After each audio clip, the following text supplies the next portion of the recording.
Այս պահին հանրային ծառայությունների կարգավորող հանձնաժողովը քննարկում է հեծին լիցենզիայի զրկելու հարցը։ Որպես հանրային տիրույթում ակտիվ քննարկվող հարց եւ որպես ինձ հաճախ ուղղվող հարց, թե ինչ եմ մտածում այս հարցի կապակցությամբ, ես ուզում եմ անդրադառնալ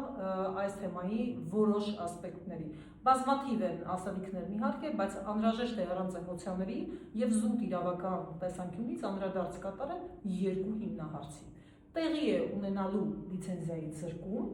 որը կայուն դատական պրակտիկա կա, հավասարազոր է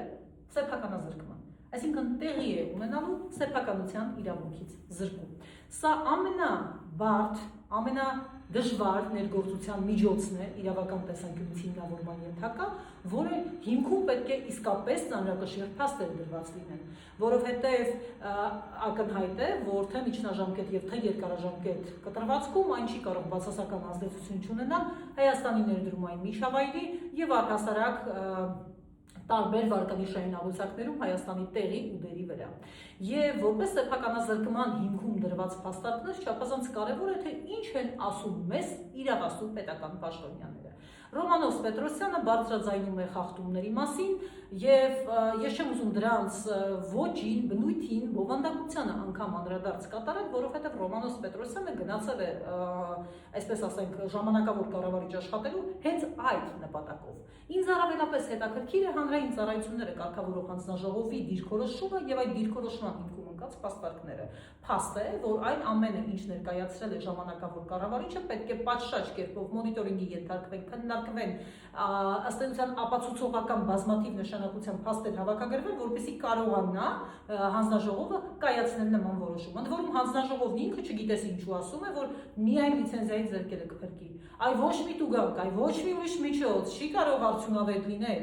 Մենք կանդրադառնանք դեռ այս որոշման խտրական կիրառմանը։ Ես ուզում եմ այստեղ կանգ առնել եւ ասել հետեւյալը։ Օրեր առաջ Մեսրոպ Մեսրոպյանը, որը հանձնաժողովի նորընծա նախագահն է, ասել է, որ երբ որ իրեն հարցրել են, բա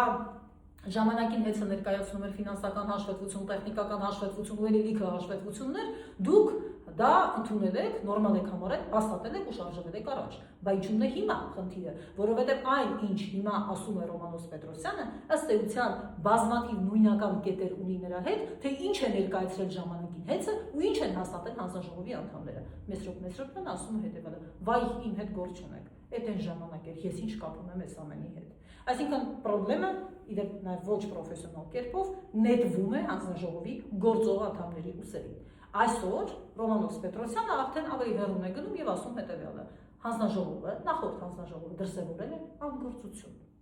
Այստեղ մի պահ կանգ առնենք եւ հիշեցնենք. հանձնաժողովը նույն հանձնաժողովն է, անդամները նույն անդամներն են։ Մեսրոպ Մեսրոպյանը անդամ է եղել այդ հանձնաժողովում եւ եթե դրսևորվել է անգործություն, որը ունի տարբեր դրսևորումներ, հանցավոր անգործություն, ծառայողական քննության արդյունքում բացվող բազմաթիվ չարաշահումներ, այլ դրսևորումներ, կոռուպցիոն երանգներ եւ այլն, պետք է լիներ հանցագործության մասին հաղորդում։ Որտեղ է Մեսրոպ Մեսրոպյանի հանցագործության հաղորդումը նախորդ հանձնաժողովի գործունեության կասկածելի բնույթի վերաբերյալ, որտեղ է Ռոմանոս Պետրոսյանի հանցագործության մասին հաղորդումը նախորդ հանձնաժողովի անգործության մասին։ Սա այն հանձնաժողովն է, որը պետք է քվեարկի լիցենզիայի զրկելու օգտին, հիշեցնում եմ։ Եվ հետևաբար սեփականազրկման հիմքում ընկած փաստարկները պետք է լինեին անխոցելի եւ իրավական պետությունում ընդհանրակարգը պահանջում է հենց իմ ասած եղանակներով այս կամ այն տեսակետի հերքում կամ հավաստում։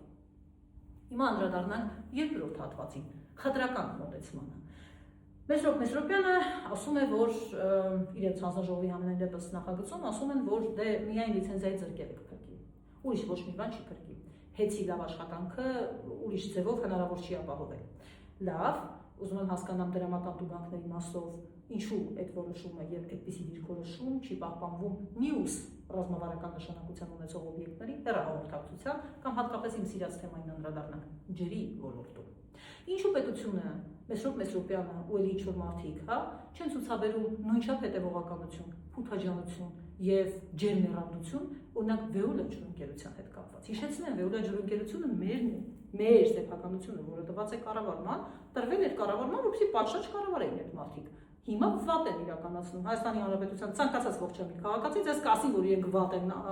իրականացնում կառավարումը։ Ջրամատակարարման տևողությունը կրճատվել է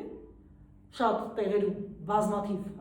ժամերով կրճատվել է եւ դա հաստատել է Մեսրոպ Մեսրոպյանի հանձնաժողովը։ Ինքը տեղի արչի ոչինչ, բայց հանձնաժողովը հաստատել է հենց այդ հանձնաժողովը։ Բայց իրենք տուգանում են ու հերոսական մի